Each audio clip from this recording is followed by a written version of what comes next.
Hey folks, Jim Thomas here, Fitness Management and Consulting, and welcome to our channel today. I appreciate y'all being here. And if you're new to the channel, if you're finding us that very first time, welcome. It's good to have you. And our topic for you today is dealing with uncertainty in the gym business. It's dealing with uncertainty in the gym business. Now, before we get into our topic today, just a quick reminder, my focus, my mission here in the channel is I want to be able to provide as much information as I can to as many people as I can, across the globe. And the best way I can do that is when you choose to subscribe to the channel. So if you've not yet done so, please take a moment, subscribe to the channel. We appreciate it. And then to learn more about me, learn more about my company and how we can help take your business that next level, be sure to check out those links below. And when you're checking out the links below, check out our section under books, check out fmconsulting/store and check out our latest book, Gym Success Blueprint. This will give you a comprehensive guide on how to have success in your gym. So be sure to check that out. And then for you folks who are looking to open a new gym, you need funding. You're looking to acquire a gym, you need funding. You have an existing operation, you need working capital. We can help provide funding from between $50,000 and $400,000 in funding that is unsecured. There's no restrictions on use. The basic qualification for that program, it's a 680 credit score or better in all three credit bureaus, Equifax, Experian, TransUnion, and a minimum income of $50,000 per year, each of the two previous years. Check out the links below under financing and funding, for additional information on that program and other financing options that we have available for you. And so with that said, let's jump into our topic here, and it's dealing with uncertainty in the gym business. That's dealing with uncertainty. And kind of the name of the game, right? Uncertainty is at every corner. Okay, there's always going to be uncertainty. And let me kind of talk a little bit about this in the sense of things that are certain, things that are true, trusting people. Can I trust them? Can I not? All of this. And here's the thing about things that are safe and secure. Nothing really is. Nothing's going to be 100% safe. Nothing's going to be 100% secure. Nothing's going to be 100% certain. You do these things because it's worth the risk. You're calculated. It's because it's worth the risk. That's why you do it. Okay? That's why you face it. That's why you make the decision. So let's talk about some of this on dealing with uncertainty because it is worth the risk. Number one is, take action over things that you can control. One of the first things we want to remember on this is focus on things you can control. There's a lot of things that are out of our control, a lot of outcomes, a lot of things that we can't control. We can't control how we look at it. We can control how we face it. We can control how we prepare. Focus on that. Okay. Number two, challenge your need for certainty.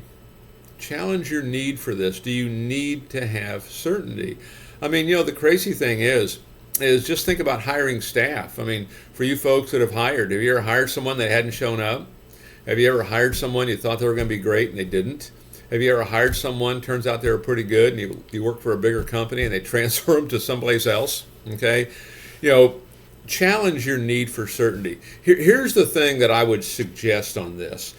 Is one of the things that you want to have, no matter what level you're at in the organization, you want to have options. Always have options. One of the things that I see that hurts people on that kind of need to have certainty is they have to have this one thing go right. If that one thing doesn't go right, they're in trouble. Have options. Where can you pivot to? What else can you do? Check the channel here on how to write a plan of action, because on the plan of action, one of the things we talk about is dealing with roadblocks and setbacks. So if this happens, we get that uncertainty. It comes real. How do we pivot? What's that plan going to be? Number three on my list on dealing with uncertainty in the gym business is learn to accept uncertainty. Learn to accept it. And it's really a reality. I'll give you an example. Okay, one of the bigger things that I hear people, they kind of stress over, if you will, get anxiety over, have uncertainty over, is the idea of selling. Okay, I'm no good at it, I can't do it, this is so stressful. We want to learn to accept the uncertainty. And certainly in sales, there's plenty of it. You're not lacking at any level on that. And what I try to do, I want to build the uncertainty into it. I want to build the failure into it, if you will.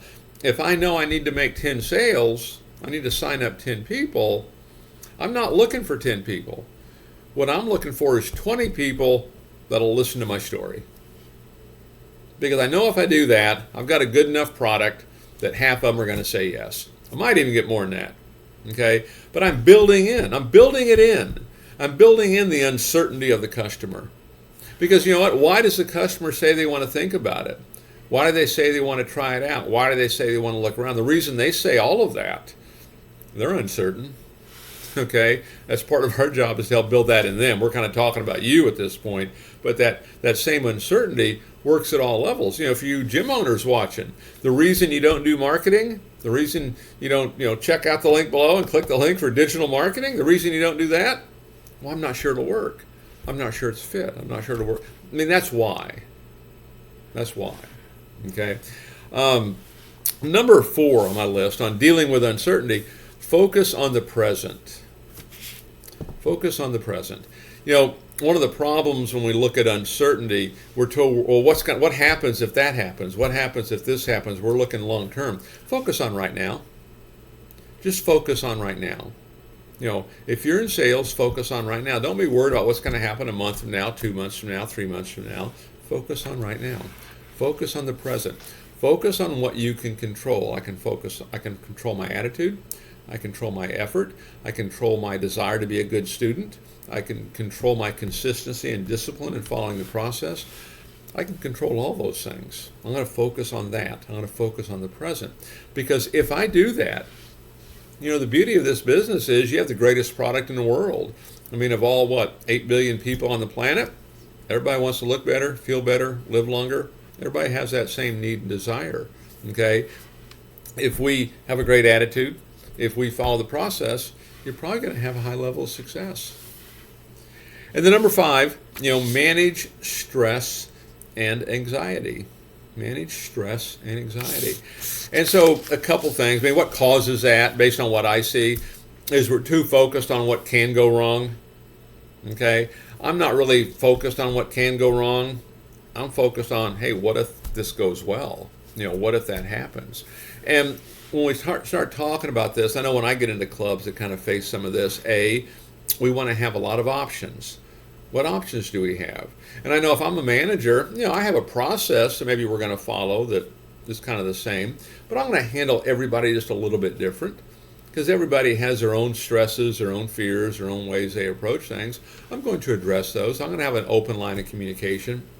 I'm going to have hopefully a safe environment where a person can come to me and ask and say about anything, okay? Because I want them to be able to talk this out. Because remember, the whole idea of selling, even communicating with others, is that transfer of belief, transfer of conviction, transfer of enthusiasm. If I have a high stress level or high anxiety, I may end up, transferring that to the customer. So I need to be able to manage that. But the other thing I would talk about too, I see this a lot, is folks when they first get into business, the reason they get into it, they love working out, they love the whole idea of it. They've been a member, they've done this forever, and hey, they want to get into it. And we get into it, we start feeling the pressure a little bit, maybe we're not performing, and what do? We quit doing the things that we love. And so whatever it is that you like, make sure you keep working out. Make sure you keep going for the run. Make sure you keep taking the class. If you enjoy going having that cup of coffee in the morning, keep having that cup of coffee. Don't get away from the things that you enjoy. At the end of the day, if you're a manager or you want to be one, remember this is what our job is. We want to create an atmosphere that allows a motivated person to act. We want to create an atmosphere that allows a motivated person to act. And the idea of uncertainty will really defeat that, because things like uncertainty, things like obscurity, perseverance, these are 3 of the biggest challenges really that you're going to have out there. Because the reason of uncertainty, the reason uncertainty is a problem, it causes us not to act. Like I mentioned earlier, it's the reason your customer won't buy today. What if I don't like it? What if I don't use it? What if I don't have time? Uncertainty, uncertainty, uncertainty. We want to build this in your customer as well as in ourselves. So folks, again, my name is Jim Thomas. My company is Fitness Management and Consulting. appreciate you being here at the channel today. If you've not yet done so, please take a moment, hit that subscribe button. I appreciate it. To learn more about me, learn more about my company, and how we can help take your business that next level, be sure to check out those links below. When you're checking out those links, check out our newest book, the Gym Success Blueprint. Check it out at our store. Grab a copy of that. And then for you folks who are looking to open a new gym, you need funding. You're looking to acquire a gym, you need funding. You have an existing operation, you need funding. We can help provide funding from between $50,000 and $400,000 that is unsecured, no restrictions on use. The basic qualification for that program, it's a 680 credit score or better in all three credit bureaus, Equifax, Experian, TransUnion, and a minimum income of $50,000 per year, each of the 2 previous years. Check out the links below under funding and financing for more information on that program, as well as other financing options that we have available for you. So folks, again, my name is Jim Thomas. I appreciate you being here at the channel today. We look forward to seeing you all in that next video.